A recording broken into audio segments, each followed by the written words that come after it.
Monsieur Zemmour, le Coran contient de nombreuses métaphores. Elles servent à valoriser l'illustration de certaines réalités en transportant leur sens propre à d'autres significations par comparaison sous-entendue. Le Seigneur en fait usage dans le Coran en décrivant son essence divine par l'allégorie suivante. Je cite: Allah est la lumière des cieux et de la terre. Sa lumière est semblable à une niche contenant une lampe. La lampe est dans un récipient de cristal, et celui-ci ressemble à un astre de grand éclat. Son combustible vient d'un arbre béni, un olivier ni oriental ni occidental, dont l'huile semble éclairer sans être touchée par le feu. Lumière sur lumière, Allah guide vers sa lumière qu'il veut. Allah suggère des paraboles aux hommes et Allah est omniscient. Verset 35, sourate An-Nur. En m'inspirant des symboles métaphoriques contenus dans le verset précité, le mot clou m'a paru approprié à l'essence du contenu de cette vidéo par référence à une allégorie significative. En effet, le célèbre écrivain français Charles Dantzig, professeur à l'université de Toulouse-Midi-Pyrénées, a une sage, éloquente et belle citation allégorique que voici. Un écrivain n'aime pas plus les mots qu'un menuisier les clous. Un mot est un objet, donc il se sert pour créer un autre objet nommé phrase, laquelle donnera son utilité au mot. Un mot inusité n'a pas d'utilité. Fin de citation. Mais outre sa comparaison utile entre un clou et un mot, Charles Dantzig n'avait pas besoin de signaler qu'un mot n'est pas forcément utile, car il y en a des bons et des mauvais, des positifs et des négatifs, des constructifs et des destructifs. Dans cette pensée de Dantzig, le mot clou, signifiant mot en général, prend en conséquence trois formes d'expression essentielles, voire exclusives, dans la théorie comme dans la pratique, à savoir: primo, une idée est un clou immatériel aussi longtemps qu'elle dure et subsiste dans la tête. Ainsi, plusieurs idées signifient plusieurs clous. Et à l'image d'une caisse à clous cachant ceci chez le menuisier ou chez le maçon, la tête constitue la boîte à idées chez l'intellectuel, spécialement l'écrivain. Aussi longtemps que ces idées demeurent conservées dans le secret, c'est-à-dire non formulées. Car l'activité ou le titre d'écrivain est une notion qui nous fixe mieux les idées, d'abord pour l'écrivain que vous êtes, tout en me permettant ensuite de rester fidèle à la métaphore de M. Charles Dantzig.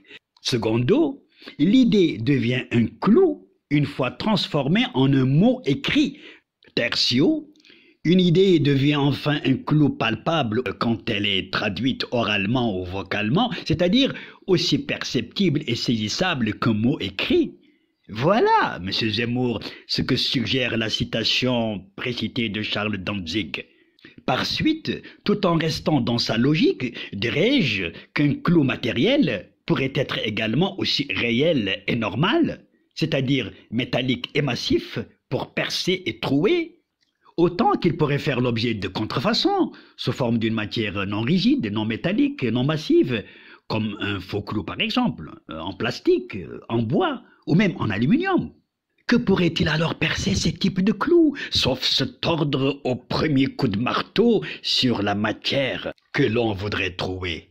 Ainsi, soit vous déformez une notion, une terminologie, un texte en altérant leur authenticité, ou bien vous falsifiez des dates, des événements, des circonstances et surtout des chiffres. Et comme d'habitude, pour donner à mes propos la crédibilité tangible, je présente encore une rencontre en face à face entre vous et l'un des journalistes français parmi les plus réputés de votre génération et qui vous connaît quasiment aussi bien que Christophe Barbier. J'ai nommé Aymeric Caron. Commençons par l'altération que vous faites des concepts et des théories sur des sujets d'actualité vous tenant à cœur. Ou parfois, dans la bonne foi, lorsque vos clous se mélangent dans votre tête, c'est-à-dire lorsque vos idées s'y confondent. Et dans tous les cas de figure, vous êtes dans l'erreur. 30 novembre 2012, vous parlez du nombre d'étrangers en France. Et puis vous dites, en octobre dernier, l'INSEE a révélé qu'il y a 5 millions d'étrangers et que leurs enfants de moins de 4 ans représentaient 7 millions. 12 millions. Ces chiffres sont passés inaperçus. Et vous dites, l'alliance entre régularisation de clandestins et intégration familiale est un piège inextricable. Vous assumez ces propos? J'assume tout à fait. Quelles sont vos sources? L'INED, l'INSEE. Ok. L'INSEE, officiel l'INSEE. Ok. Les données de l'INSEE disent qu'il y a 5,3 millions d'immigrés. D'étrangers. Eh non, c'est là que vous vous trompez. Non. Vous ne savez pas la différence? Si. C'est quoi la différence entre un immigré et un étranger? Excusez-moi, dites-le moi. Dites-le, puisque c'est vous qui êtes en train de Un immigré, c'est un m'autoriser. étranger, voyons.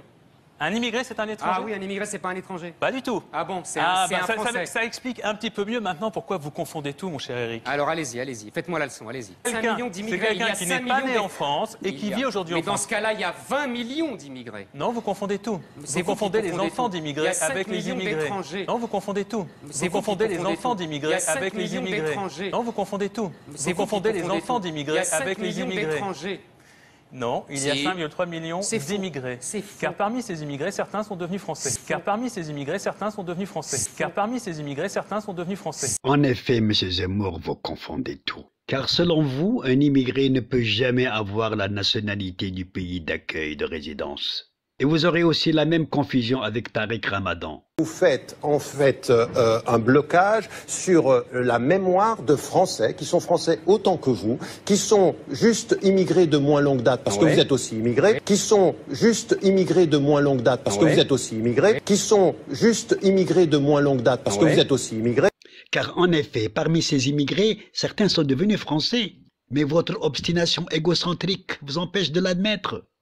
Pourtant vous-même, et avant vous vos parents, vous êtes français issus de l'immigration. Oh, vous êtes incroyable, monsieur Zemmour. Revenons sur Aymeric Caron. Vous voyant toujours dans l'obstination sur le mot immigré, ne perdra pas son temps à polémiquer davantage avec vous sur ce concept. Il poursuit son raisonnement en passant à autre chose. Mais vous ne l'écouterez pas, comme si tout le monde avait tort, et que vous êtes le seul à avoir raison. C'est faux, pas dans les 5 millions. Et si. Et non. 5,3 millions d'immigrés vivant en France, parmi lesquels 2,2 millions ont acquis la nationalité française. Si on vous écoute, il y a 12 millions d'étrangers en France. En réalité, il y en a 3 millions. Mais vous êtes Vous formidable. confondez tout. Mais voyons. Et c'est vos amalgames, vos approximations. Alors, 2013, dans la les dépêche enfants de l'INSEE. En 2013, vous ne savez pas lire les dépêches apparemment. Bah voilà, Parce que moi, je les ai relus, les chiffres de l'INSEE. Non, mais je sais pas lire. Les chiffres de l'INSEE au 1er janvier 2013, les enfants de moins de 4 ans de l'ensemble de la population française n'étaient même pas de 4 millions. Non, mais 4 écoutez, millions. L'ensemble de la population française. Comment peut-on avoir 7 millions d'enfants d'étrangers en France, de moins de 4 ans? La dépêche de l'INSEE, elle est exactement. Eh bien voilà, vous venez de résumer la qualité de votre travail dans ce livre, Eric. Vous venez de résumer la qualité de votre travail dans ce livre, Eric. Vous venez de résumer la qualité de votre travail dans ce livre, Eric. Vous venez de résumer la qualité de votre travail dans ce livre, Eric. Je me limiterai à ces exemples, sinon il me faudra plusieurs vidéos sur le sujet. Ainsi donc, M. Zemmour, vous bâtissez faussement vos évaluations sur la France que vous voyez en suicide, en vous attaquant dans l'égarement et la tromperie aux immigrés français comme vous. Hélas, pour une activité si noble qu'est l'écriture, déviée consciemment par vos aventures, pour ne pas dire par vos forfaitures. Car le journalisme, voyez-vous, Monsieur Zemmour, possède aussi sa foi, sa loi, sa morale et sa déontologie.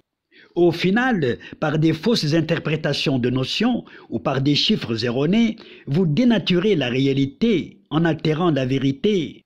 Du reste, Monsieur Zemmour, autant que les clous dont on sait si divers en genre, en nombre, en forme, et aussi par la matière qu'ils percent, le bois généralement, mais encore la pierre, le mur, bien sûr toute autre chose moins rigide, comme les tissus par exemple, mais sauf le fer.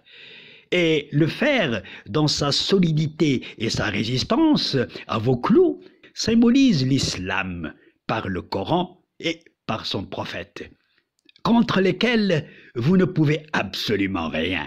Aussi aigu, perçant et pointu soient vos clous, aussi durs et lourds que sera votre marteau, et aussi fort et vigoureux que seront vos bras et vos muscles. Vous n'entendrez que vos clous Même si les musulmans sont dérangés, c'est vrai, par le bruit de vos actes que produit votre dénigrement injustifié et injuste. Alors, comme pour mieux enfoncer le clou, celui de vos idées singulières, dans les planches de la société française, représentant ses composantes socio-culturelles, vous vous présentez comme candidat aux prochaines élections présidentielles en cette année 2022, à la surprise générale, ou presque générale. Toutefois, et justement, c'est votre candidature présidentielle qui semble avoir brutalement secoué la France dans un séisme politique dont on n'arrive même pas à situer la magnitude, tant ces degrés d'intensité varient d'une région à l'autre et d'une catégorie à une autre au sein de la nation française. Bien sûr qu'un clou sert à fixer et à assembler, et même à suspendre dans l'élévation. Mais vos clous, paradoxalement, ébranlent au lieu de stabiliser, divisent au lieu d'unir et rabaissent au lieu de rehausser. Parce que vos clous, symbolisant vos idées, semblent non seulement de mauvaise qualité par leur subjectivité très discutable, mais surtout par le métal même qui les constitue, un métal d'une autre époque coloniale à jamais révolue, d'une autre mentalité esclavagiste dépassée et trépassée, et d'une idéologie raciste n'ayant plus cours de nos jours, dans un univers de mondialisation, de globalisation, évoluant vers la multipolarité et le multilatéralisme. Mais tout cela, vous semblez vous en soucier comme d'une guigne. Ensuite, le marteau qui enfonce vos clous, en représentant votre méthode, est inadéquat, car paraissant aussi enrouillé que démesuré. Et vous frappez mal par maladresse. Enfin, votre tête, logeant vos idées, soit vos clous dont ils sortent, oriente mal ces derniers dans la brutalité, la précipitation, la vanité intellectuelle, l'acharnement, voire l'arrogance parfois, surtout lorsque l'objet est l'islam ou l'immigration, car deux thèmes si associés et inséparables dans votre esprit. Mais le bouleversement politique, celui que vous avez suscité, est tel que personne ne peut y rester indifférent, car vous constituez finalement un danger pour la France. Vous entendez, un danger pour la France, et donc pour d'autres pays amis et partenaires historiques de la France dans le cadre de sa politique étrangère, au cas où vous étiez élu président par extraordinaire. Et cette opinion n'est pas la mienne. Elle est celle d'un grand nombre d'intellectuels, d'hommes d'État chevronnés et responsables. Et sur ce point, Jean-Luc Mélenchon vous résume bien, en évoquant les facteurs essentiels de cette dangerosité. Réécoutez-le. Vous êtes en danger. À mes yeux, vous êtes en danger pour notre pays. Vous avez une vision rabougrie de la France, vous êtes un raciste, vous avez été condamné pour ça. Vous êtes un homme qui professait une vision de la virilité extrêmement curieuse, extrêmement violente. C'est vous qui écrivez que les femmes sont le butin des hommes. Vous avez sur les femmes une vision absolument inouïe. Vous avez, oui, vous pensez qu'elles ont un cerveau archaïque et qui n'est pas capable de formuler des abstractions. Monsieur Zemmour, votre candidature à la magistrature suprême de l'État a fait grincer des dents. Car, à force de mettre des grains de sable dans la machine de votre islamophobie, celle-ci dérange et perturbe, mais elle grincera, plus que les dents, pour s'arrêter tôt ou tard, car la France la rejettera, en la condamnant déjà dans sa majorité écrasante. Monsieur Zemmour, votre image est entachée, votre réputation écorchée, car votre casier judiciaire n'est pas vierge puisque déjà pénalement condamné par la justice française. Moralement, une bonne partie de l'opinion publique française estime que vous devriez être interdit des plateaux de télévision en France. Je vous en montrerai des séquences en vous rappelant les raisons de ces deux types de sanctions, même si vous avez réussi à échapper belle à la seconde. Pour des raisons que j'ignore d'ailleurs à ce jour. Tout cela aurait dû vous empêcher de briguer la fonction présidentielle normalement, par la morale avant la loi, puisque celle-ci vous en épargne aujourd'hui. Car voyez-vous, M. Zemmour, les moralistes politiques ont malheureusement presque disparu. Mais je continuerai à faire partie de leur école parce que ma religion est celle de plus de 1,5 milliard de croyants à laquelle vous vous attaquez à tout bout de champ, comme si vous en faisiez un champ. Cette religion, M. Zemmour, est essentiellement fondée sur la morale, meilleur gage de la paix. Et devrais-je vous rappeler la définition conventionnelle de la moralité en politique en vous disant que les moralistes, depuis toujours, apparaissent comme les législateurs des attitudes et des conduites humaines, et non sont des normes destinées à préserver de la dégradation, voire de l'anéantissement, les valeurs morales, culturelles, religieuses sur lesquelles repose l'ordre social.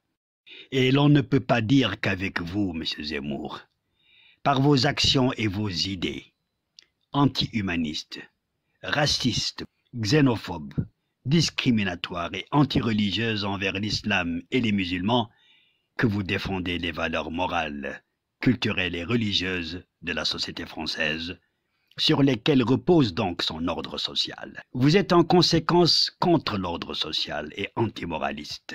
Que de fois donc Jean-Jacques Rousseau a dû se retourner dans sa tombe à cause de vous. Pourtant, parmi les moralistes français politiciens et non théoriciens, de gauche comme de droite, je peux vous citer notamment Jean Jaurès et Pierre Mendès France. Quelle est longue la distance qui vous sépare.